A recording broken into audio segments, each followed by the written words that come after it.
Bonjour, bienvenue sous le soleil du Portugal pour l'essai du Ford EcoSport restylé. Que dire?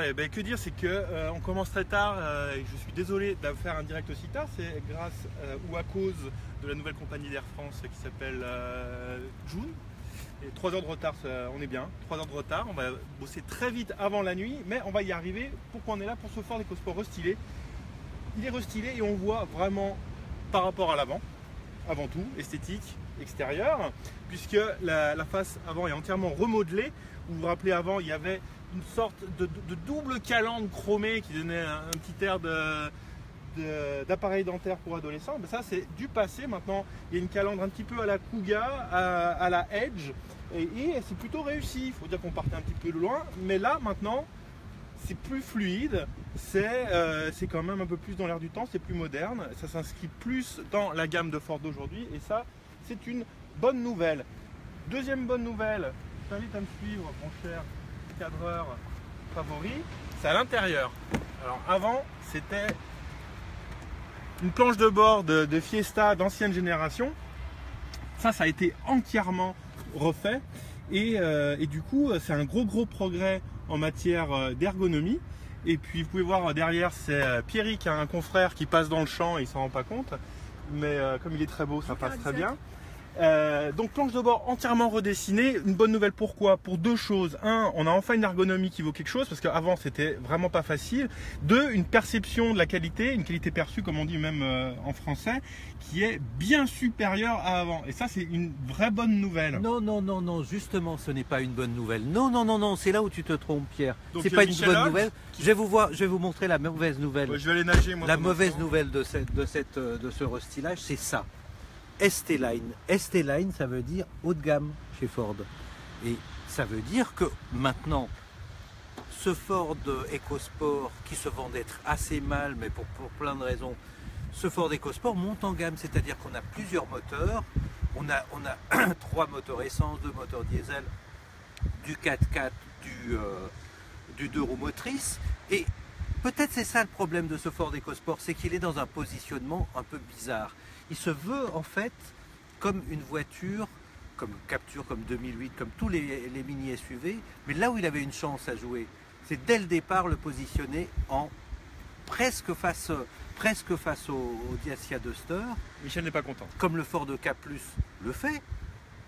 Eh bien non, Ford voulait le faire au départ, mais ils n'ont pas pu, pour la simple raison, c'est qu'ils n'en avaient pas à vendre. Parce qu'il était fabriqué en Amérique du Sud, et donc il fait du bateau, enfin très peu de modèles destinés à l'Europe. Aujourd'hui, ils en ont beaucoup.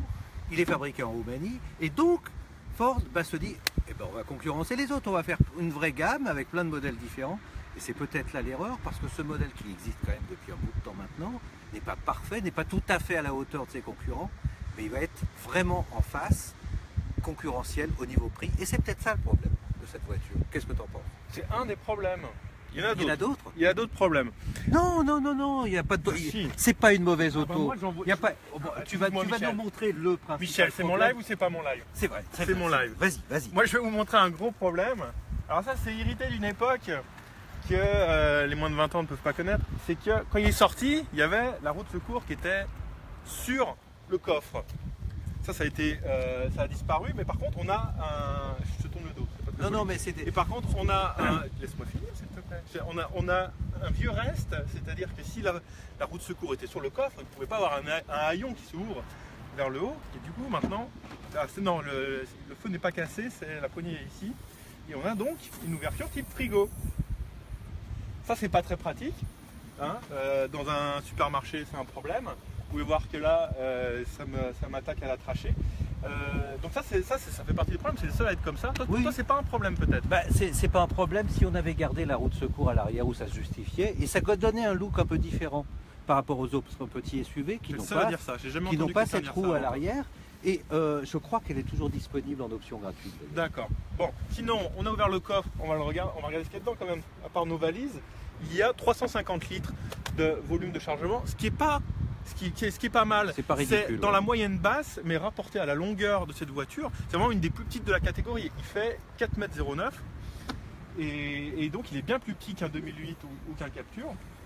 Et du coup, il y a un rapport à la fois habitabilité, parce qu'il y a aussi de la place à l'intérieur, habitabilité et volume de coffre encombrement, qui est assez bénéfique. Alors là, vous avez vu ma veste, hop là, vous pouvez voir qu'il y a quand même de la place au niveau des pieds. On a laissé toutes nos... On n'a rien rangé, on est vraiment sale. Très bien, on continue avec les mécaniques. Il y a des nouveautés aussi à ce niveau-là. Essence ou diesel. En essence, c'est de l'EcoBoost c'est 125 ou 140 chevaux. Il y a un 100 chevaux qui va arriver. Et côté diesel, c'est 100 ou 125 chevaux. Le 125 chevaux diesel a une particularité. Je te laisse dire, Michel. C'est le seul qui dispose de la transmission 4x4, ce qui est aussi un plus de ce nouvel EcoSport, parce qu'avant il était en 2 roues motrices. Et c'est assez rare pour la catégorie. C'est rare, c'est vrai. Pour les petits SUV. Cela étant, moi j'ai pas reconnu les moteurs EcoBoost là-dessus, franchement.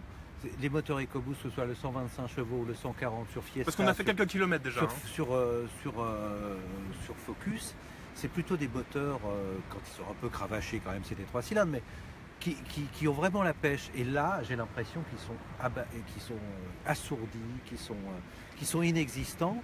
Peut-être, j'ai pas vérifié le poids de l'auto. 1280 kg. C'est pas léger. C'est pas léger, mais c'est pas extraordinaire. Non. Ça suffit pas, en tout cas, à éteindre ces moteurs. Je pense qu'il y a des rapports qui doivent être très longs. Il y a quelque chose.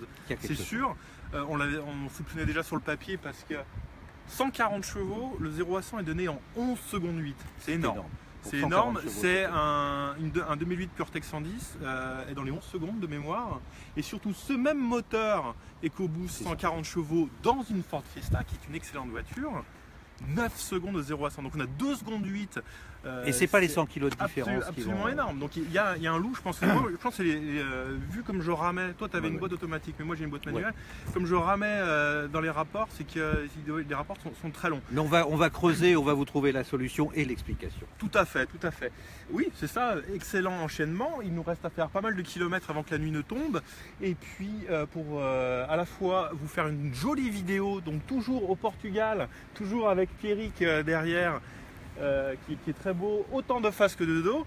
Et donc on va écrire un essai, on va faire une vidéo et vous aurez tout ça lundi, je dirais, grand maximum, voire peut-être vendredi soir. Et puis voilà, je vous souhaite une bonne fin de journée, une bonne fin de semaine. Et je voudrais quand même rappeler que vous avez l'impression, maintenant on est de bonne heure, etc. On a 1 heure de plus, il y a un décalage horaire avec le Portugal. C'est pour ça qu'on va se dépêcher. À bientôt. Allez, on termine par un hommage peut-être. Un hommage, mais oui, un hommage, parce qu'on a tous quelque chose en nous de Johnny. De Johnny, et donc ciao l'artiste. Voilà, il aimait beaucoup les voitures américaines. Et les Ford, notamment les Mustang, qu'il en a eu, des Ford GT. Voilà, alors c'est peut-être pas forcément l'EcoSport, mais bon, voilà, c'est notre hommage. Voilà. Bonne fin de journée. Ciao les artistes.